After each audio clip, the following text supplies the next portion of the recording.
everybody, mabuhay! Welcome to another episode of Buhay America with Mami Lens. How's your week going so far? I'm sure naghahabol pa rin, no? Midweek na, but we're always trying to rush on things to catch up, and just like when we need to help our kids with homework, trying to do some household chores. But of course, I'm sure all of us would agree that the main thing and one of the most important thing that we need to do is to be able to provide healthy meals for our families. But it has to be easy and fast para naman hindi tayo masyadong maggahol sa oras, especially if we need to do it at the end of the day, pagka-uwi natin from work, or if you're working from home, still you have to catch up before everybody comes home so that you can serve a good and healthy meal. So today we're gonna mix that up. We're gonna make an easy but for sure healthy meal, and it's called a stir-fry tofu with snow peas and chicken breast. So here are our ingredients for today. Of course, we got the snow peas, ang aking favorite na chicharo. For this one, I'm using 2 packages. It says 6 ounces for each package, so I got 2 of them. We're also using hard tofu. This one comes in different textures. Yung hard, merong semi-soft, semi-harder, and then there's a really silky and soft one. I usually buy the hard tofu, or if you're in the Philippines, I know yung tokwa. It's almost the same, but it's individuals into squares, diba? So you can use that too. Why do I love cooking with tofu? This because it doesn't have any taste at all, diba? So it's very bland. So what we do, whatever flavor or seasoning you add to it, it works like a sponge. It just absorbs that flavor. And then another good thing with this one, it's a very good and healthy meat extender. So alam ko na this time masyadong ang mamahal na ng mga tinda, di ba? All the things that we have to buy are very expensive. So if you add this right away, you are able to have bigger amount or bigger size of a dish that you can serve to your kids or to your family. Another ingredient that we would have is yung chicken breast. I already pre-boiled it. If you got to watch the first episode of Buhay America with Mami Lens, I showed you how to just boil it. It's simple. Chicken breast, you can just add water and then whole black peppercorns and cube of onion just for flavor, and then yung laurel leaf. And then I also add, you can either do salt or fish sauce just to add flavor. And then ayan na, you have a pre-boiled chicken breast na. But also, you can also use whatever meat you would like to do. Minsan, here in the US, diba, madalas usong-uso yung rotisserie chicken from Costco. So, it's really cheap food kasi malaki na siya, and it's only like, $5. So, pag meron siyang leftover, you can also use all those leftover meats that you have. Some people would also use shrimp, some people use pork, some people use beef. So whatever meat you would like would work well for this dish. And of course, in our mga dishes, we usually start off by sauteing things. So we always would use garlic, and I'm using 3 cloves of garlic. I'm also using onion, so it just depends on your taste how much onion you would like to use. The main flavor for this dish would come from the oyster sauce. So I'm using oyster sauce today. And then of course salt and pepper for some more flavor towards the end of the cooking. So ano pa hinihintay natin? Let's go ahead and start cooking. Okay. So the very first thing you'd like to do would be to fry yung tofu. I already cut them in small rectangles here. This will save you time so that while you're frying the tofu, you can prepare your other ingredients for cooking. So just do a medium heat. And the oil doesn't have to be a lot, as long as makover yung pan, and then you're just gonna stir it later. Ayan, I'm able to put all of them. So this is the whole pack of tofu.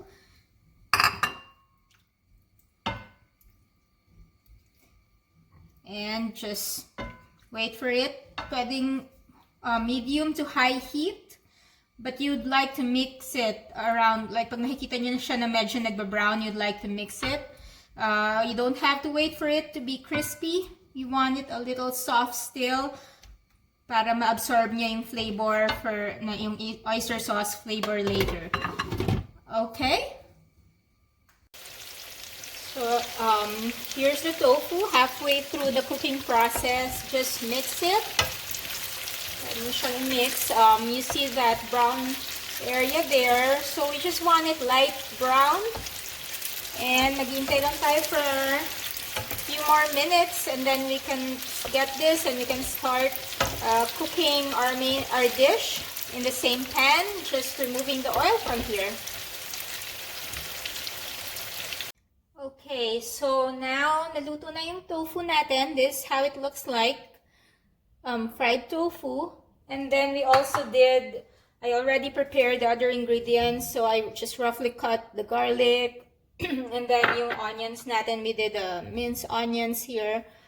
And cubes of chicken breast. And then in-slice ko lang yung mga chicharo, like halfway slanted slice.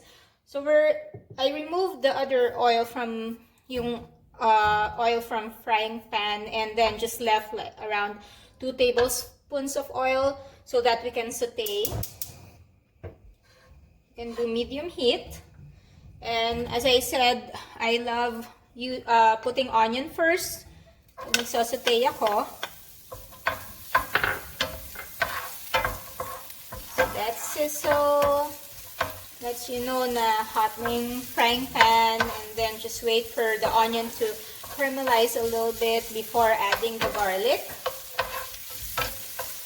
So regarding the tofu, we all love tofu. I grew up eating tokwa sa Philippines, and here it's tofu.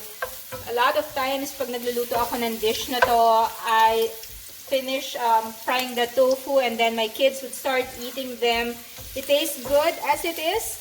And sometimes we also just dip it in soy sauce and vinegar. Masarap din siya. So that's a very good alternative to yung mga sweets or salty snacks, no? So you can fry additional or extra tofu pag gagawin niyo itong dish na to and just put it on the side, and that will give the kids some snacks, or even during the meal, masarap din nakainin siya. But with that one, usually they like it a little bit crunchier. So that will be a longer cook for the tofu. So we're ready to put in garlic.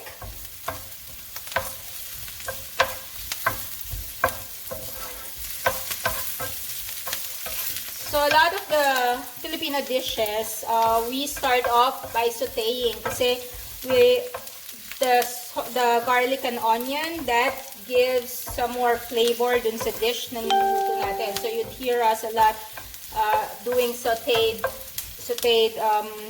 meals or dishes. A lot of times, sometimes merong tomato to add to it too. Pero for this one, it's just garlic and onion. So once this one's about ready, we can add the cubed chicken. And since it's cooked na, it doesn't really take long. Again, a tip for that one is if you're buying chicken breast, you can boil the whole package and then you can put them in the fridge, or sometimes you can even freeze them para pag kailangan nyo for the next time cooking, then it wouldn't take you too long. It will be a quick and easy dish for you, or meat alternative na either yung chicken breast, or again, if you don't want to add any meat, you can even just cook the tofu and the snow peas without adding any meat at all. So I already would add like a tablespoon of oyster sauce. I just like adding it at the start dito so that the chicken can absorb the flavor of the oyster sauce. We wait for it to brown a little bit more. minsan yung pag-brown ng meat kasi that gives the flavor, that elevates the flavor even more, di ba?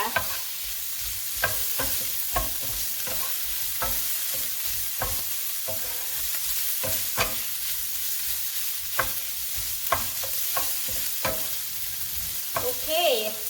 And then we can just add yung ating snow peas, the chicharo.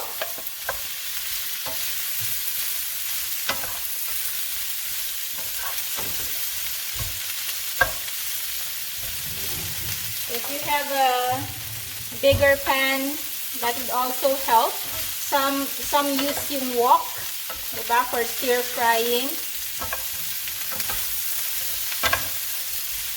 So ito, when you're cooking the vegetable na, you can do around medium to high heat na.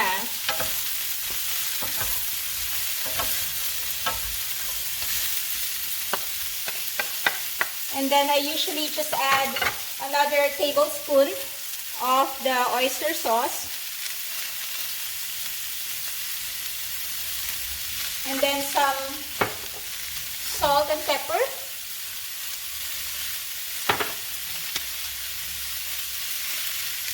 And add a little bit of water. Like 3 tablespoons of water.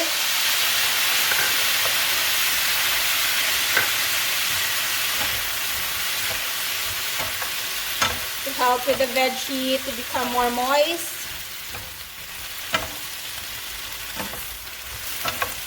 Of course, in every meal, in every dish that you cook, you can add your own touch.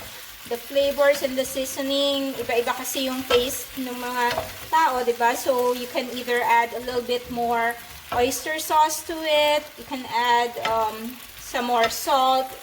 But we don't want too much salt, of course, to stay healthy. Ayaw natin ng sobrang daming salt, diba?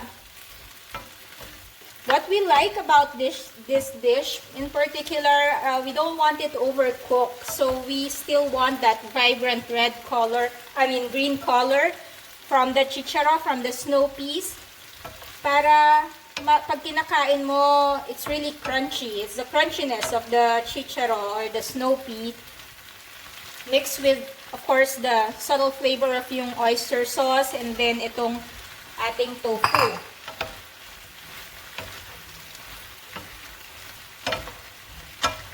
So it's about ready. Pag niluluto nyo, once the snow pea starts just wilting a little bit, ayun na, you're about ready to eat. So here's the finished dish. I waited around 5 to 6 minutes after I put the snow pea and the fried tofu. And here it is. Let's go taste the dish. So here it is, our stir-fried tofu and snow peas with chicken breast. Thank you for watching another episode of Buhay America with Mommy Lens. Don't forget to try this easy but healthy and simple recipe. The fresh, sweet taste of the snow pea and the crunchiness, it just will really make it all worthwhile. Kain na tayo!